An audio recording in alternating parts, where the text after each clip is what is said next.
3 seats. Front row. Reserved for family. No one came. My name is Tige Monroe, and on the day I graduated from MIT, I learned something about silence that no textbook ever taught me. I stood backstage in a black gown that didn't quite fit right at the shoulders, holding a folded speech I had rewritten 3 times the night before, and I checked my phone one last time like it might suddenly correct reality for me, like there would be a message from my mother saying they were parking, or from my father saying they got turned around but were almost inside. Something simple, something late but still showing up, but there was nothing. Just a notification from my brother Daniel's game, a highlight clip someone had posted, and I watched it for 3 seconds too long before I locked my screen and put the phone face down in my hand like it had said enough. I had reserved 3 seats in the front row, 3 clean white cards with black lettering that said family, placed carefully by someone who assumed those seats would matter, and I had pictured it in detail the night before. My mother smoothing her dress, my father leaning forward with his hands clasped, Daniel maybe not fully paying attention but still there, still present, still part of the same frame as me for once. But when I stepped out just far enough to see the audience, I saw everything except that picture, flowers in people's arms, cameras already raised, parents standing to wave, and then those 3 seats, still empty, perfectly aligned, untouched, like they had been set aside for someone who never planned to come. I did not call them. I did not text. I did not ask why. I had learned a long time ago that questions like that didn't change answers, they just made you hear them twice. A week earlier, my mother had said, "Honey, Daniel's game is that night, and you know how important this season is for him." And I had smiled the way I always do, the kind of smile that keeps things easy, and I said, "Of course, Mom, I understand," because I always understood that was my role in the family, to understand, to adjust, to make room, and my father added, "We'll watch your speech together afterward. Make it a little celebration," like my biggest moment could be replayed between commercials, and I said, "That sounds nice, Dad," because I had learned that sounding gracious kept everything smooth, even when something underneath it wasn't. I work in neuroscience, which means I spend a lot of time studying patterns, signals, the small things people miss until they stack up into something undeniable, and my family had always been a pattern, not loud, not dramatic, just consistent in a quiet way that made it harder to name. Daniel's milestones were events. Mine were updates. He needed support. I needed independence. He was potential. I was already doing fine. And no one ever said it outright, but it showed up in where they stood, where they sat, what they chose to attend, and what they didn't. Backstage, someone called my name to line up, and I took a breath, slow and steady, the kind that keeps your voice even, and I unfolded my speech just enough to see the first line, the safe line, the expected line, the one that thanked everyone who had supported me along the way, and I almost laughed, not out loud, just a small shift in my chest, because support is a funny word when you start defining it precisely. And I realized in that moment, standing there with 3 empty seats waiting for people who chose somewhere else, that I didn't actually want to read that version of the story anymore. The room did not react all at once. It never does. It shifted in layers. A few people straightened in their seats. A few glanced at each other as if confirming they had heard the same thing, and I kept my voice steady, measured. The way I had learned to speak when something mattered enough that it deserved control instead of volume. When I was younger, I continued, my hands still resting lightly on the podium. I thought being understanding meant being quiet. It meant not making people uncomfortable. It meant adjusting myself so everyone else could stay exactly where they were. I let a small pause settle there, not heavy, just enough to let the idea land before moving forward. And for a while, that worked. I added a faint, almost amused breath in my tone. I became very good at it. A few soft laughs again, not because it was funny, but because it felt familiar, and I nodded slightly, as if I recognized that shared understanding. I learned to celebrate things alone, I said, not looking down this time, keeping my eyes forward. Acceptance letters, exam results, late nights that turned into early mornings, all the small victories that build into something larger, and I shifted my weight just slightly, grounding myself again. I would call home, and the timing was never quite right. I said, my tone still calm, respectful. There was always something happening, something already in progress, something that could not be paused, and I let that sentence end without pushing it further, without assigning blame, just stating what was. And I told myself that was normal. I added softer now, that everyone is busy, that life moves, that moments can be revisited later. Another pause, controlled, intentional. But moments are not videos, I said, lifting my gaze just slightly, letting the sentence carry on its own. You cannot replay the feeling of being there in real time.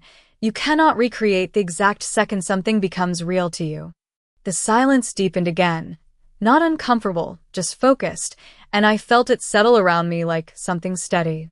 There is a difference, I continued, between being supportive in theory and being present in practice, and I let that distinction sit clearly, without softening it too much. Both matter, I added quickly with a small nod, but only one of them shows up when it counts. I could feel my heartbeat still even, still controlled, and I kept my tone consistent, never rising, never falling too sharply. My parents are good people, I said, and there was no hesitation in that, no sarcasm, just truth as I understood it. They taught me discipline, respect, how to work for things that do not come easily, and I paused again, letting that acknowledgement stand on its own. And they also taught me something else, I said, my voice just a fraction quieter now, drawing the room in instead of pushing outward. They taught me how to recognize patterns, I added, a slight shift in emphasis, subtle but deliberate. Not by explaining them, I continued, but by living them consistently enough that I could not miss them. A few heads tilted slightly, a few expressions changed, and I stayed exactly where I was, steady, composed. So today, I said, taking a slow breath that felt almost like a transition, standing here in front of all of you, I realized that understanding does not mean staying silent forever, and I let that sentence land fully before continuing. Sometimes, I added with the same calm tone, understanding means recognizing what is true, even if it has always been that way. I glanced once more, briefly, toward the front row, not to highlight it, just to include it in the reality I was describing, and then I returned my focus forward. And once you recognize it, I said, my voice still even, still respectful, you have a choice. And once you recognize it, I repeated, letting the words settle before I moved forward, you have a choice, and I could feel the room holding that sentence, waiting to see which direction it would go, whether it would turn sharp or stay steady, and I kept it steady, because that was always where my strength had been. You can keep explaining it away, I said, my tone calm, almost thoughtful.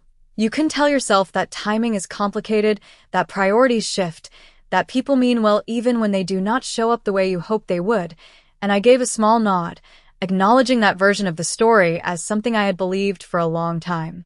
Or, I added gently, you can accept what the pattern is actually telling you. There was no accusation in that sentence, no raised edge, just clarity, and I let a breath pass before I continued. For me, I said, that meant understanding that love does not always look the way you expect it to, and I paused, not to create tension, but to give the idea space. Sometimes it is quiet, sometimes it is inconsistent, and sometimes, I added with a faint, almost amused softness, it shows up very reliably, just not where you are standing. A few people shifted again, a few small reactions, and I kept my gaze forward, open, composed. And that realization used to feel disappointing. I said, honest but controlled. It used to feel like something was missing. Another brief pause measured. But today, I continued, it feels different. I adjusted my hands slightly on the podium, grounding again in something physical, something present. Because today, I said, I am not waiting for that moment to be filled by someone else.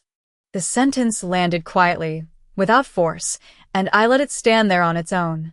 I am standing in it myself, I added, just as evenly, and I could feel something shift again, not dramatic, just a subtle alignment of attention.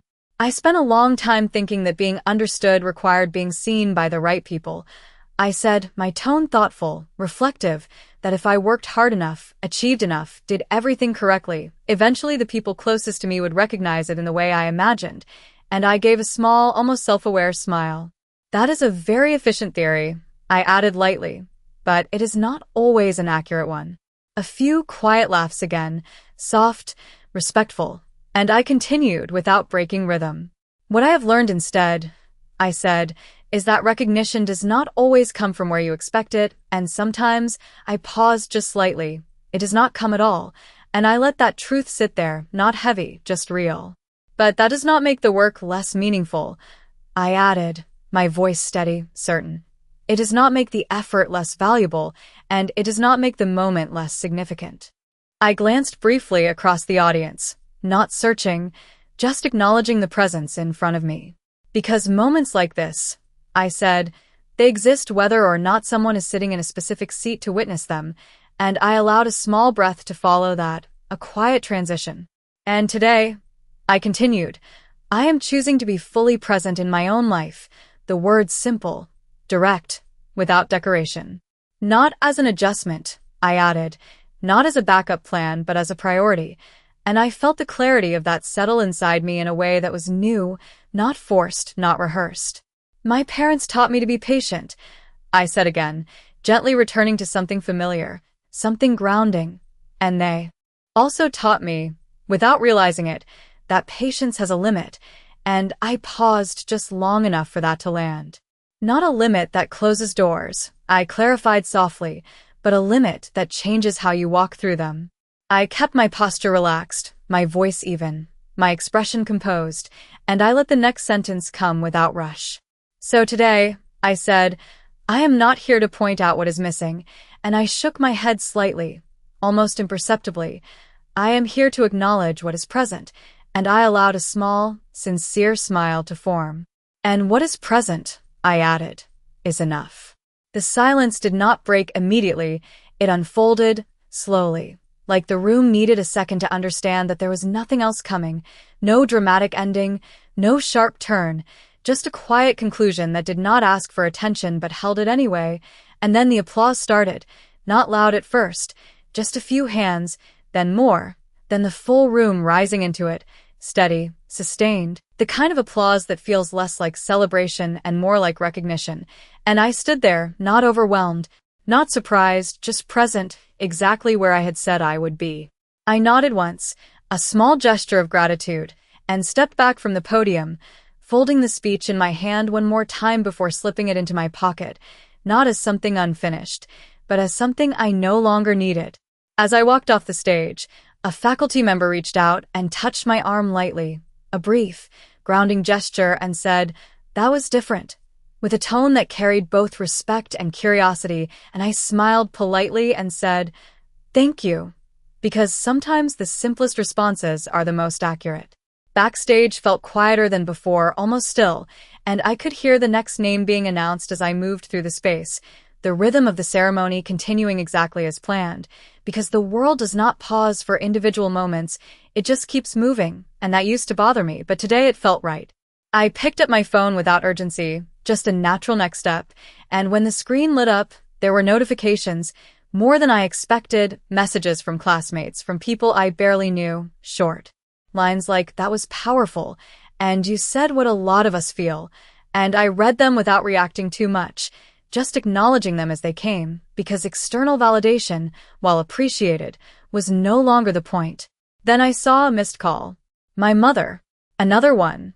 My father. A message from Daniel. "Just saw something online. Are you okay?"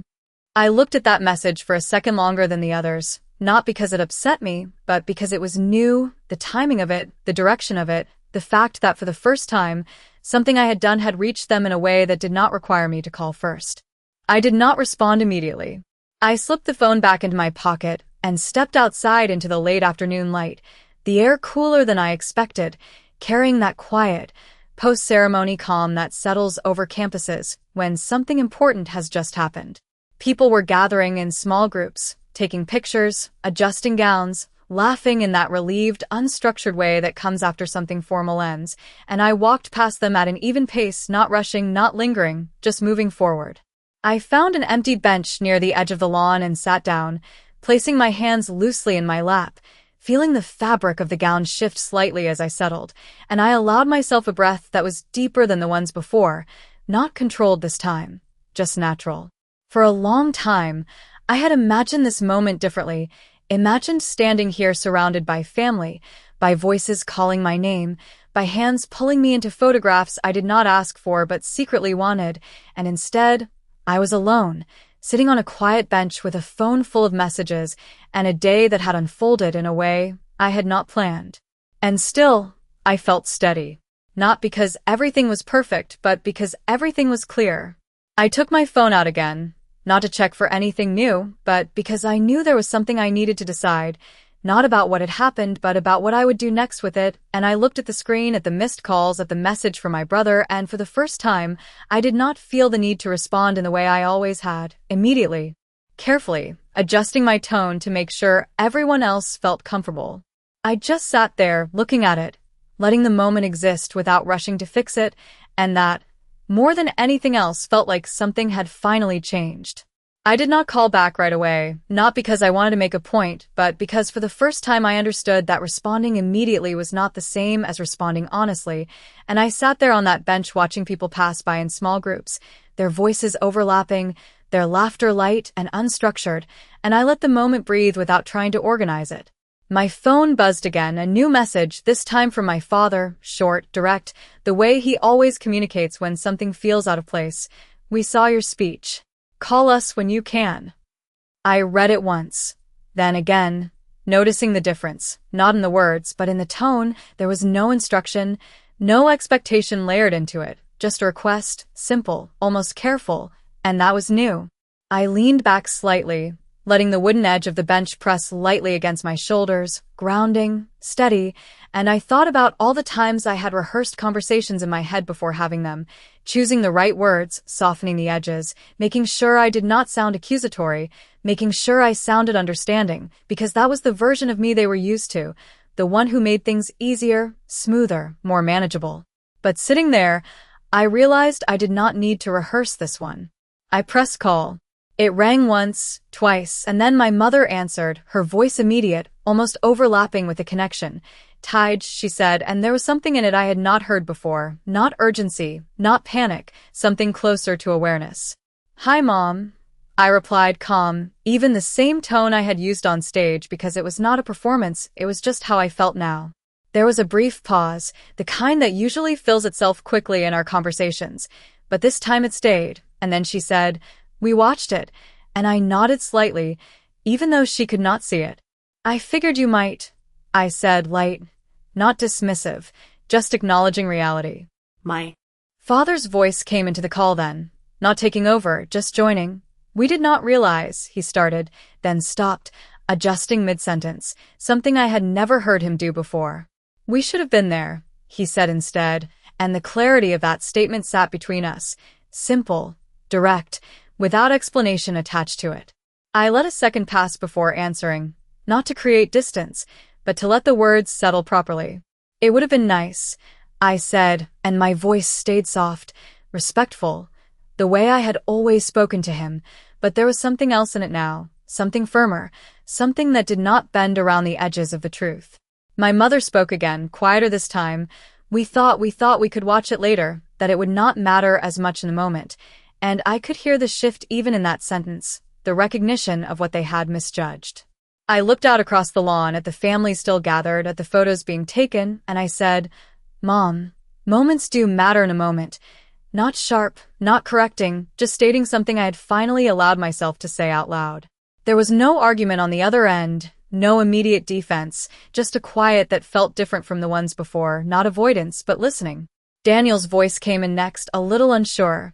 "Hey, Tig," he said, using the nickname he had not used in years. "I saw what you said," and he paused, then added, "I did not know you felt like that," and I let out a small breath, not heavy, just real. "I did not always say it," I replied, simple, honest, and that was enough to explain everything without explaining too much.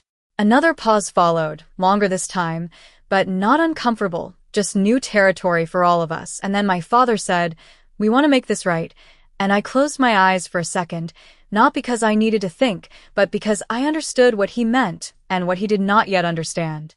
"It is not about fixing today," I said gently, opening my eyes again, looking out at the space in front of me, steady, clear.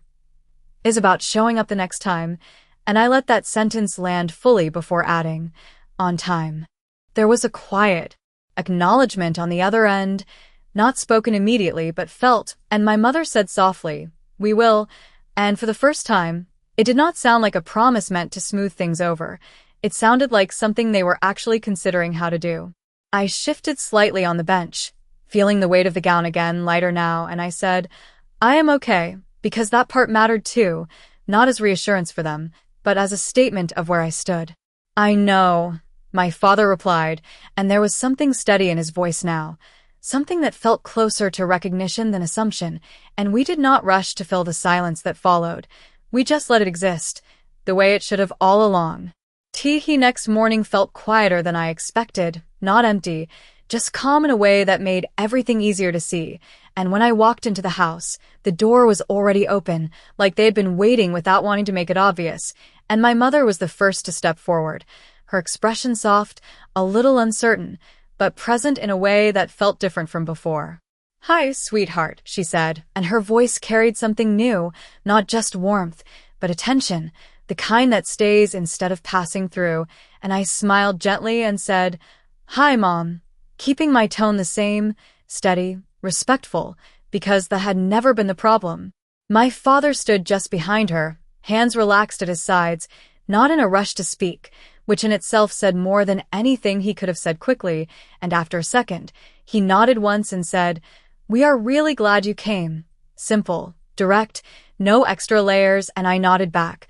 Me too, because that was true. Daniel was at the table, already sitting down, and he gave a small, almost awkward smile when he saw me, the kind that belongs to someone who is trying to understand something they had not noticed before, and he said, "Hey, Tig," and I returned it with, "Hey." Light, easy, not forcing anything that did not need to be forced. There was a seat pulled out at the table, just one slightly angled toward the others, not perfectly placed but clearly meant, and I noticed it without commenting because sometimes the effort matters more than the execution. We sat down together, the four of us, and for a moment, no one rushed to fill the silence, which would have been uncomfortable before, but now it felt like something we were all learning how to do differently. My mother set a plate in front of me, something simple, something familiar, and she said, "I was not sure what you would want, so I made your favorite." And I looked at it, then back at her, and said, "This is perfect," because it was not about the food, it was about the fact that she had thought about it ahead of time. My father leaned forward slightly, resting his hands on the table, and said, "We talked last night," and I nodded, giving him space to continue, and he did, slower than usual, more deliberate. We realized we have missed more than we should have, and there was no defense in his voice, no attempt to balance it with explanation, just acknowledgement, and that mattered.